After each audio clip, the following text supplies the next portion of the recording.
In 1955, Hammer Film Productions had unexpected success with The Quatermass Experiment, an adaptation of a science fiction horror TV serial. They actually didn't know why and had to ask theater owners, who gave what to us now was the obvious answer: horror. Audiences wanted horror. After a sequel and a pseudo-sequel, Hammer shifted from black and white sci-fi horror to lush color gothic horror with The Curse of Frankenstein, and it was a hit.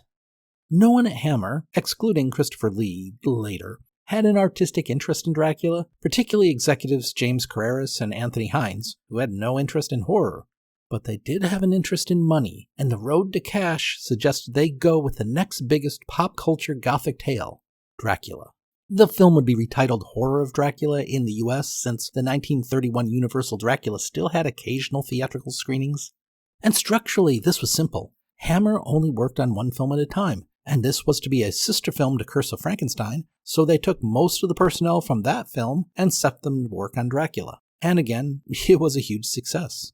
So how was it as an adaptation of Dracula? That is, how did it deal with the multiple difficulties in adapting the novel? The length, the many characters, the confusing locations, the epistolary nature of the novel, the focus on 3 characters, none of them Dracula, the anticlimactic climax, the dated themes, and overfamiliarity of the story. It avoided these issues more successfully than any other adaptation of Dracula. How? Well, by not really being an adaptation of Dracula. A bold statement? I don't think so. But if so, it's one shared by star Christopher Lee. The first thing was that I wanted to play Stoker's character.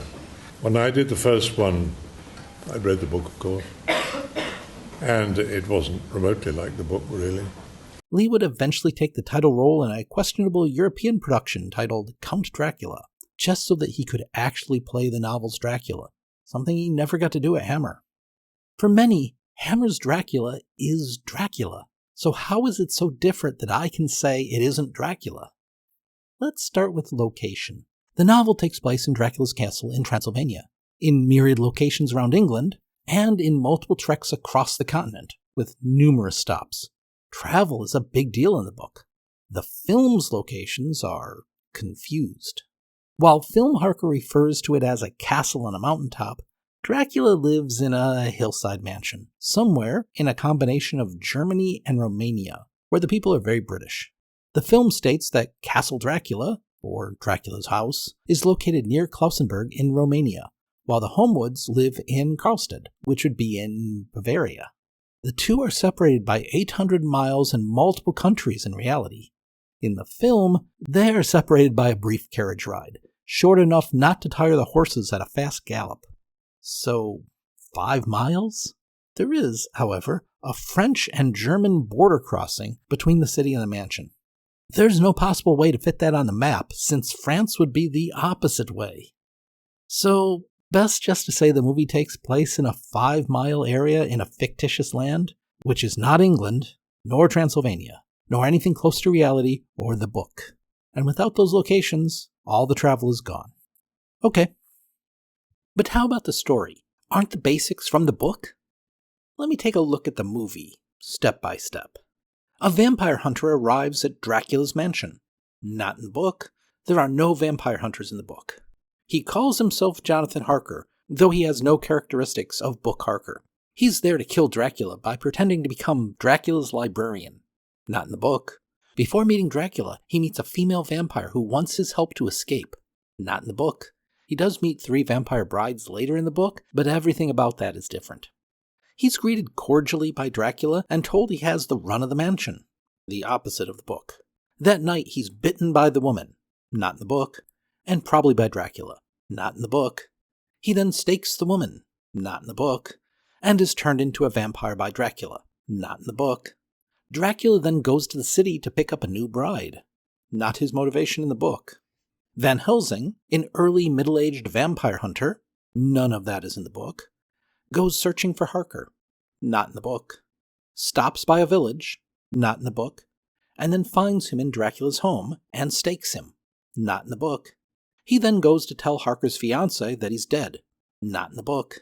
The fiancée is Lucy, not Mina. But he's stopped by Arthur, not in the book.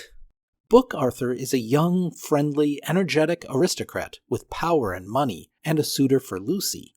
Here, he's a middle-aged, upper-middle-class grump who is Lucy's brother and Mina's husband. Though neither Lucy nor Mina are identifiable by their personalities, only their names and Lucy being sick.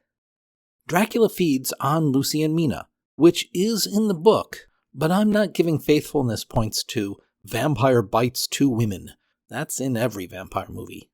Van Helsing explains to Arthur, and also via a recording device, not in the book, that most of what the book says about vampires is wrong. Yeah, he directly contradicts the nature of vampires as established in the book. Van Helsing uses Mina as bait, not in the book. From a statement from the maid, not in the book, Van Helsing deduces Dracula is hanging out in the basement, not in the book.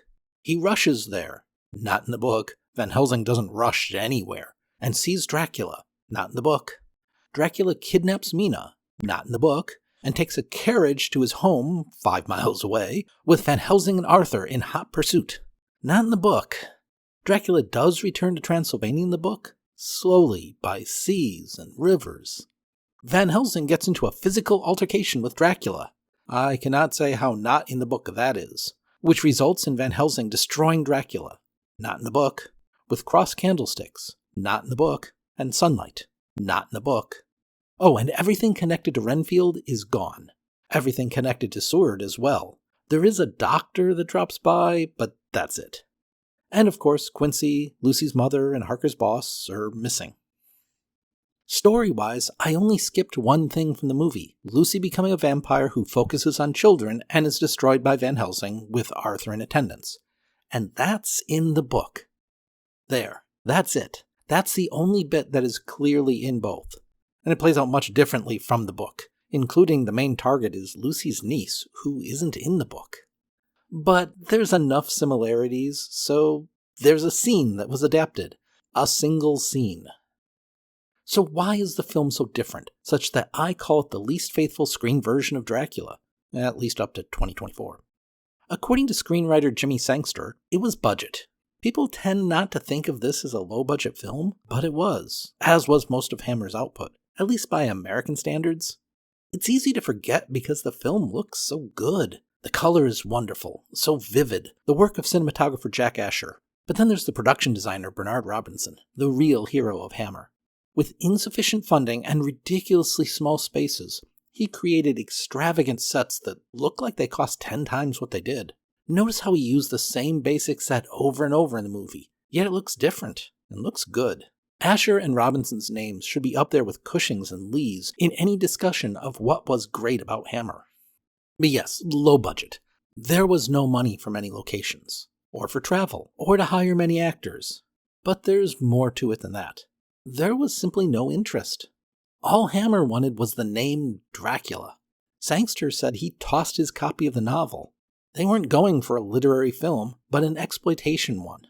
Hammer had gotten great mileage out of publicizing the X rating on Quatermass Experiment. Note the spelling of experiment. So here the plan was red blood, even just pouring it down on the coffin in the credits, and heaving bosoms. That was their story, not Bram Stoker's words. Then there was the casting. Peter Cushing and Christopher Lee were the choices because they had been in The Curse of Frankenstein, and their names were becoming connected to horror. Not because they fit the parts. The parts were written to fit the actors. Neither Cushing nor the studio wanted to put him in old man makeup or to have him speak in broken English. Cushing would laugh years later, saying that this was when he was pretty, and he wanted to appear that way.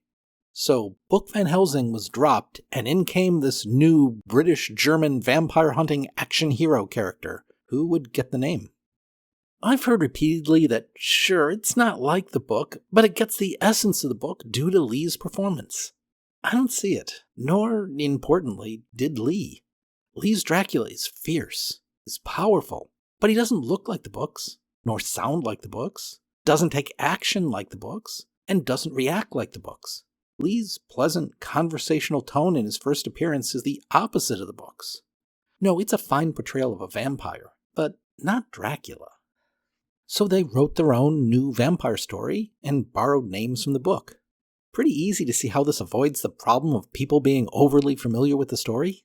It's not the same story. Equally easy to avoid having to explain many characters and locations. They just aren't here. As noted, the film creates its own location problems, but different problems. As for the not-so-climactic ending of the book, well, they just wrote their own climax. It has nothing to do with the book, but it is a climax. Of note, in the book, sunlight does not kill a vampire. The adaptation issue they skirted that I find most interesting is the one of class. The book is about the ultra-rich and powerful keeping out foreign influences. You see, Hammer films focused on the upper classes. Good or evil, it was the upper class that mattered.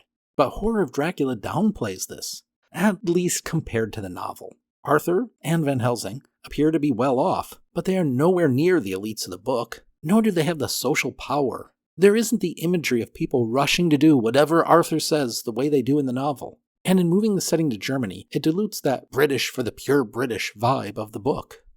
Of course, the movie does reduce the women to nothing but targets. Mina has a much larger role in the book, but this is Hammer, who were notorious for barely giving women speaking roles. One issue Horror of Dracula didn't do so well with, nor did they fix this in their many sequels, is the lack of Dracula in Dracula. He's not in the book much, nor in the movie. Dracula is in this film for a little over 7 minutes, and only has 16 lines of dialogue. It's just bizarre that you have Christopher Lee and don't use him. Of course, at this point, they didn't really know what they had in Lee. And for later films, Lee didn't want to be there. Whatever the cause, this is one issue they didn't fix. Sangster's altering of major characters from regular old upper-class gentlemen with no connection to the supernatural into vampire hunters does add new issues, such as, why is Harker a vampire hunter? When does he have the time? His fiancée doesn't know anything about it. Did he take time off of a real job to go vampire hunting, or is it a paid gig? Is there a secret society of vampire hunters? Or is it just something Harker and Van Helsing came up with? And how do they even know each other? This all seems pertinent, but the script explains nothing. And even more, Jonathan Harker is the worst vampire hunter conceivable. He does nothing by day, and upon seeing a buxom woman, hugs her. Doesn't seem to occur to him that she might be a vampire, in a vampire's home, and when given the chance to stake either Dracula or the woman, chooses the woman. I suppose we can say this isn't a problem because, yeah, he's lousy as a vampire hunter, and he loses. So that makes sense. As in my other Dracula adaptation videos, I'm looking at how good an adaptation the work is, not just how good a film it is. And in this case, I say it's not an answerable question, because it isn't an adaptation. So how is it as a film? It's a pretty good vampire movie. You've got Cushing, Lee, fabulous color, and great sets. The pace is quick, the tension builds, and it's wrapped up with a satisfying conclusion. Most vampire fans will enjoy it, so if you haven't seen it, yeah, give it a watch. I'd have been happier if they retitled it Earl Pemberton, the Vampire, and switched everyone's names, but that wouldn't have sold as many tickets. As is, it sold many tickets, and is one of the most influential horror films of all time, and it is still much loved.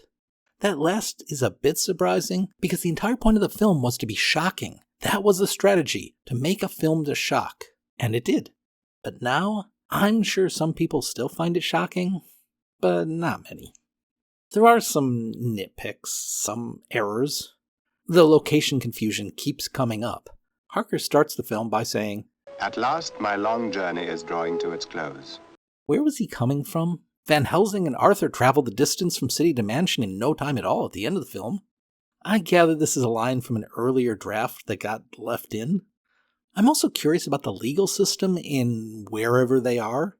How does Van Helsing get away with, oh, he died, but I won't tell you where or when? Oh, and Gordon's Gin did exist in 1885, the date the film takes place, which is not when the book takes place. But it didn't have that label. So that must be gin transported back in time by Dracula's evil powers. As I said, nitpicks. The next spat of Dracula adaptations, in the early and mid-1970s, would go a different way, more faithful, in one way or another, and less intended to shock, to mixed results. And I'll be back with that next adaptation in this Adapting Dracula series, a film that Christopher Lee has some very strong opinions about.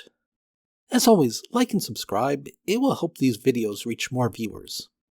And comment, of course. What's your thoughts on Hammer's Dracula? Does it shock you?